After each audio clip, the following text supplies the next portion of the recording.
الحمدللہ کہ جس میں بیٹھنے سے بھی ایک خاص سکون ملتا ہے جی. اور میں سمجھتا ہوں کہ حضور قبلہ پیر صاحب دامت برکاتہم القدسیہ کی یہ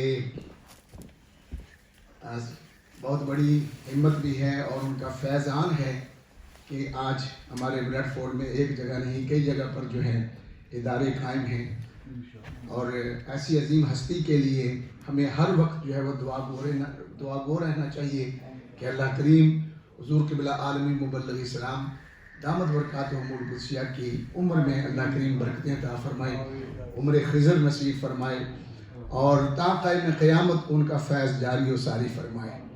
شہنشاہ بغداد رضی اللہ تعالی عنہ کا یہ مبارک مہینہ ہے اور انشاءاللہ عزیز مجھے یقین ہے کہ عرس غوث اعظم شہنشاہ بغداد کی تقریب جو ہے وہ بھی انشاءاللہ عزیز جمعیت تبلیغ الاسلام کے مختلف اداروں میں جو ہے آپ کی عرس کی تقریبات جو ہیں وہ منائی جائیں گی اور بڑے پیمانے پر جو ہے وہ عرس مبارک ہوتا ہے. شہنشاہ بغداد کی عظمت اور شان کا کیا پوچھنا کیا کہنا. آپ کی ولادت باسعادت بھی ایک عظیم کرامت ہے. آپ پیدا ہوئے تو رمضان شریف کی پہلی تاریخ تھی جی.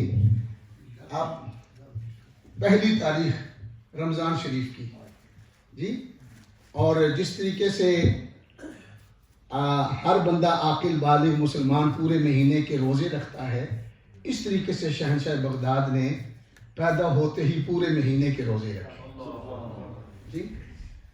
پیدا ہوتے ہی یعنی دن کو بالکل کچھ نہیں کھاتے پیتے تھے اور جب افطاری کا وقت ہوتا تو اس وقت آپ اپنی ماں کا دودھ پی لیتے اور ادھر سحری کے وقت جو ہے وہ اپنی ماں کا دودھ نوش فرما لیتے تھے.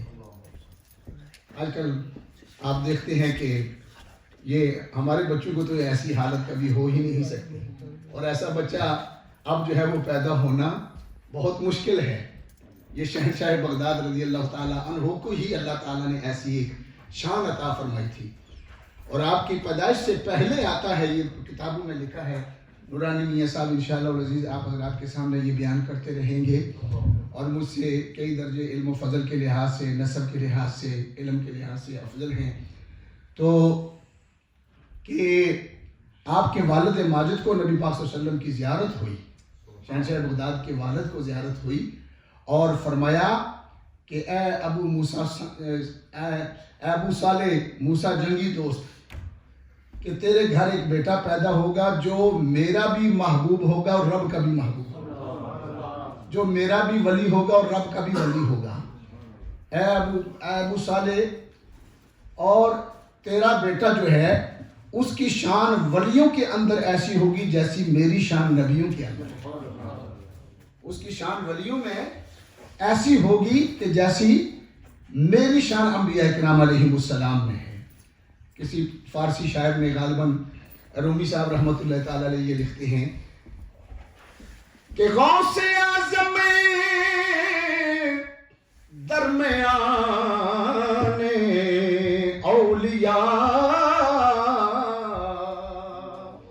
چون محمد درمیان انبیاء چون محمد درمیان انبیاء. بے شمار حضور شہنشاہ بغداد کی کرامات ہیں. اتنی کرامات ہیں کہ سراپا یہ ہے نا حضور شہنشاہ بغداد کرامت ہیں.